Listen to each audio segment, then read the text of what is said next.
Good afternoon, Governor Wolf. I'm Sydney Puffer here with my partner, Sal Tinnerello, and we're here today from Clemson Tigers Independent Advising.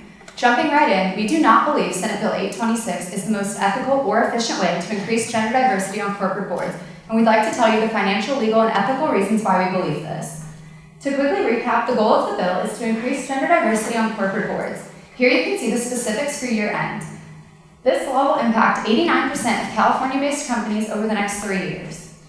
The stakeholders involved with this case are the shareholders and investors, the surrounding community, the women board members, the customers, the publicly held companies, the workforce minorities, and also the employees. From a financial perspective, it's important to note the fiduciary duty of the executives of the companies to increase and maximize shareholder value, whether that's increasing company profits or making sure that it's seen in a good light from a corporate and social responsibility perspective. That's the ultimate goal of the executives.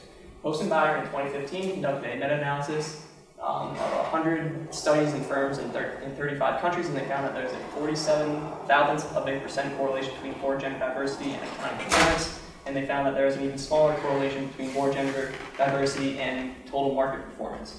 Fletcher, Nikolova, Kedzior, and Popel in 2015 did another meta-analysis study of 20 studies published in peer-reviewed academic journals, and they concluded very similar results to that of Post and Byron. And considering these were from peer-reviewed academic journals, they were just more rigorously reviewed and tested to make sure they were a matter of fact. And these results just back up the Post and Byron meta-analysis even more.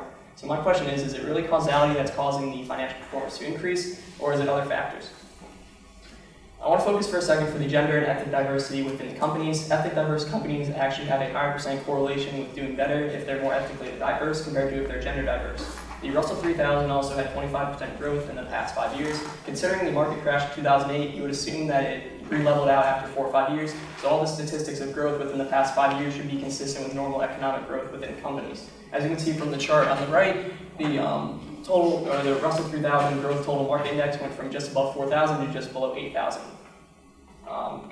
Also, the average board compensation for the board members of large cap companies is $258,000, and for micro cap companies is around $105,000. If you're going to end up paying someone this much to have a really good impact on the company, and the fact that tokens of companies are less likely to speak their opinion and go against the grain and proving the ideas, it really seems like a waste of money to be using all of that. So my financial conclusion is to focus on company growth and value, and to implement a plan that holistically covers diversity and increases company profits.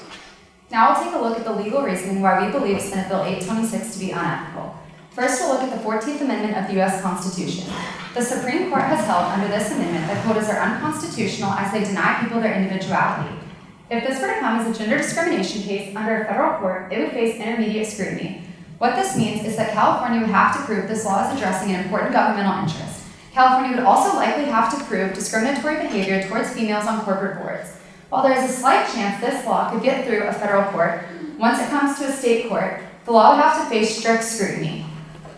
What this means is not only would California have to prove that the law is addressing an important governmental interest, but also that this is the least restrictive way of achieving their goal of increased gender diversity.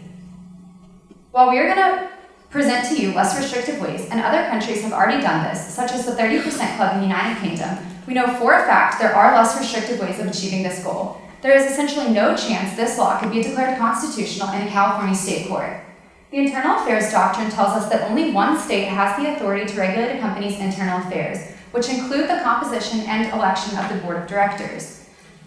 Under the Edgar v. Mike Corporation case ruled in 1982, we know that the one state that has authority to regulate internal affairs is the state where a company is incorporated, not where it is headquartered. Therefore, California does not have the right to regulate the board of directors for companies headquartered there. Senate Bill 826 also directly violates Article 1, Section 31 of the California State Constitution, which forbids racial and gender proportionality requirements, also known as quotas. This bill also leaves room for people to argue government intrusion and reverse discrimination if the quotas were not to be implemented properly. Next, we'll look at the utilitarianism ethical approach. This tells us that the most ethical option is the one that creates the greatest good for the greatest number of people. Here you can see if we were to implement Senate Bill 826 in Pennsylvania, it would supposedly benefit the women board members and workforce minorities. However, it has the potential to harm all other stakeholders if, for example, business were to fall or the quotas were not to be implemented in the best way. The idea that women board members and workforce minorities are benefiting, however, is discredited with the idea of tokenism. Here we run the risk of corporations hiring their one female board member, or up to 3, just to avoid fines and criticism.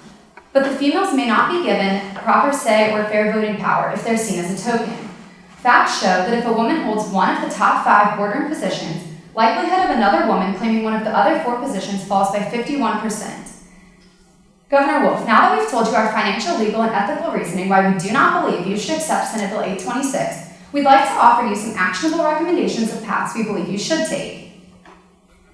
Our first recommendation here at Clemson Tigers Independent Advising is to implement an incentive program. There are 2 parts to this: corporate incentives and personal or position-specific incentives. As you can see from the graph on the right, pink representing women and the black representing level of minority, the percentage of women joining corporate boards has increased over the last 10 years. However, this push for increased females has left the percent of minorities joining boards almost stagnant, as you can see. That's why our corporate incentive program will reward not only increased level of females, but also increased levels of diversity overall, with things such as tax breaks, tax holidays, or general benefits, including increased funding from the state. The goal of the personal or position-specific incentives is to make the board position more attractive overall, but specifically to females. Some of these basic things you could do are increased flex time, an additional assistant, or on-site childcare, as well as improved administrative support and communication. Another big thing we believe you should do is, instead of holding board meetings off-site in exotic locations, as they usually are, hold them at a luxury resort in town or near a large airport where board members can fly in and out in the same day. This will decrease overnight travel and make these positions more attractive to those with a family at home relying on them. We believe this incentive program will work because, as we discussed financially, the fines are not enough to scare large corporations. However, a tax break could be huge for them. Once a few large corporations start taking advantage of these incentives, we believe more diverse boards will become the social standard and other firms will follow in their footsteps. The second recommendation we have involves updating the board framework altogether. We believe if you mandate a nomination committee be made up of a group approved for diversity by some type of government agency, it will increase. We believe, similar to how the SEC regulates the financials of certain companies that are publicly traded, if there's some type of group owned by the government that looks through the diversity groups, you can also increase that. We also believe that you should cap the number of investor directors per board. Investor directors are essentially the people that have the highest equity ownership within companies. And as you can see from the chart to the right, it shows the Silicon Valley breakdown of the diversity shortage of the venture capital firms within the industry. You'll see that 92% are male and 8% are female. So if you're picking investor directors from industries that are mostly male dominated, then you're more likely to have a male on the board committee, and you'll in turn have a male on the board as well. And then finally, we believe we want to alter the sentiment of the board selections altogether. Italy imposed a quota in 2011, and it had pretty good turnout with 3.6% in 2010 and up to 36% in 2017. Governor Wolf, thank you for Time has expired. time. Thank you.